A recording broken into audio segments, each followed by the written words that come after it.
અમદાવાદના વિકાસ માટે સરકાર સતત પ્રયત્નશીલ હોય છે. પ્રધાનમંત્રી નરેન્દ્ર મોદીથી લઈને કેન્દ્રીય ગૃહમંત્રી અમિત શાહનું ફોકસ અમદાવાદના વિકાસ પર વિશેષ રહેલું હોય છે. આ માટે સરકાર સમયાંતરે વિવિધ પ્રોજેક્ટ લાવતી હોય છે. પરંતુ આજે આપણે એક એવા પ્રોજેક્ટની વાત કરવી છે જેને લઈને સરકાર છેલ્લા 4 વર્ષથી ગોંચમાં રહેલી છે. નમસ્કાર, ગુજરાત તક સાથે હું પૂર્વિન સુથાર. આજથી 4 વર્ષ પહેલાં અમદાવાદના સાબરમતી રિવરફ્રન્ટ પર સરકાર સી પ્લેન સેવાનો પ્રોજેક્ટ લાવી હતી. પરંતુ છેલ્લા 4 વર્ષથી આ પ્રોજેક્ટ બંધ પડેલી હાલતમાં છે. સી પ્લેન સેવાની વાત કરીએ તો માલદીવની કોપી કરીને રાજ્ય સરકાર ગુજરાતના અમદાવાદમાં સી પ્લેન સેવાનો પ્રોજેક્ટ લાવી હતી. પરંતુ મુસાફરો ન મળવાના કારણે છેલ્લા 4 વર્ષથી આ સેવા બંધ થયેલી છે.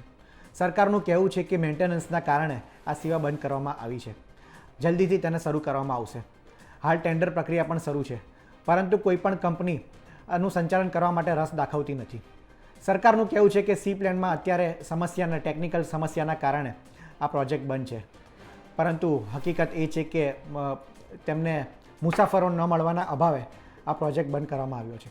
અમદાવાદના વિકાસની વાત કરીએ તો અમદાવાદના વિકાસને લઈને સરકાર સતત પ્રયત્નશીલ રહેલી હોય છે. તે મેટ્રો સેવાની વાત હોય કે નવા બસ સ્ટેન્ડની વાત હોય કે રેલવે સ્ટેશનનું આધુનિકરણ હોય, સરકાર સતત અમદાવાદના વિકાસને વેગ આપતી હોય છે. સાબરમતી રિવરફ્રન્ટનું નેવ તો ખુદ તત્કાલીન મુખ્યમંત્રી નરેન્દ્ર મોદીએ રાખી હતી. પ્રધાનમંત્રી નરેન્દ્ર મોદીએ વર્ષ 2005થી લઈને 2012 સુધીમાં સાબરમતી રિવરફ્રન્ટનું રીડેવલપમેન્ટનો પ્રોજેક્ટ હાથ ધર્યો હતો અને સફળતાપૂર્વક તેને સંચાલન કરીને પૂર્ણ કર્યો છે. ત્યારબાદ અમદાવાદમાં વિવિધ વિકાસ કાર્યોની વાત કરીએ તો લોકોની આરોગ્યની સુવિધામાં વધારો થાય તે માટે મોટી હોસ્પિટલોનું નિર્માણ કરવામાં આવ્યું છે. આ ઉપરાંત રિવરફ્રન્ટ પર પણ બાયોડાયવર્સિટી પાર્કનું નિર્માણ કરવામાં આવ્યું છે. તાજેતરમાં જ અટલ બ્રિજનું રાજ્ય સરકારે અને એએમસીએ નિર્માણ કર્યું છે. આ અટલ બ્રિજથી પણ એએમસીને સારી એવી આવક થઈ રહી છે. આ ઉપરાંત શિયાળામાં પણ વિવિધ પ્રોજેક્ટ સાબરમતી રિવરફ્રન્ટ પર હાથ ધરાતા હોય છે. આ પ્રોજેક્ટની વાત કરીએ તો કાઇટ શોમાં વિશ્વભરના લોકો કાઇટ શોની મજા માણવા માટે આવતા હોય છે. આ પ્રોજેક્ટને પણ ખૂબ સફળતા મળે છે. આ ઉપરાંત ફ્લાવર શોનું પણ આયોજન એએમસી દ્વારા કરવામાં આવતું હોય છે. આ ફ્લાવર શોમાં પણ સરકારની સફળતા મળે છે અને સારી એવી આવક થાય છે. આ ઉપરાંત અમદાવાદની સુવિધાની વાત કરીએ તો મેટ્રો, જે પ્રધાનમંત્રી નરેન્દ્ર મોદીનું સપનું હતું, તે મેટ્રો પણ આજે શરૂ થઈ ગઈ છે અને સારી એવી લાભ લોકો મેટ્રોનો લઈ રહ્યા છે.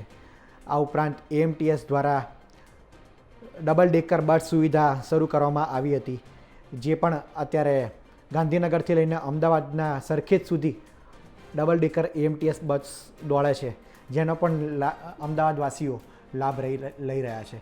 આ ઉપરાંત વિવિધ બ્રિજનું પણ અમદાવાદમાં સમયાંતરે નિર્માણ થતું હોય છે. બ્રિજની વાત કરીએ તો અમદાવાદ સિટીમાં ઘણા બધા બ્રિજ એએમસી અને રાજ્ય સરકાર દ્વારા બનાવવામાં આવ્યા છે,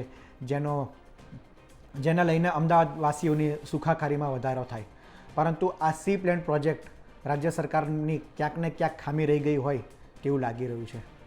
તો આ સી પ્લેન પ્રોજેક્ટને લઈને હવે આગામી સમયમાં સરકાર શું કરે છે, શું કોઈ કંપની આનું સંચાલન કરવા માટે તૈયાર થાય છે કે કેમ, અથવા સી પ્લેન પ્રોજેક્ટની બદલે રાજ્ય સરકાર આગામી સમયમાં શું કોઈ બીજો પ્રોજેક્ટ લાવી શકે છે, તે જોવાનું રહ્યું. અમદાવાદ રિવરફ્રન્ટની વાત કરીએ તો ક્રૂઝ સેવા પણ રાજ્ય સરકારે શરૂ કરી હતી, જે ક્રૂઝ સેવા પણ અત્યારે ચાલી રહી છે. તો કહેવાનું એ કે વિવિધ પ્રોજેક્ટ સરકાર અમદાવાદમાં લાવતી હોય છે, જે મહદઅંશે ઘણા બધા પ્રોજેક્ટમાં સફળતા પણ મળી છે.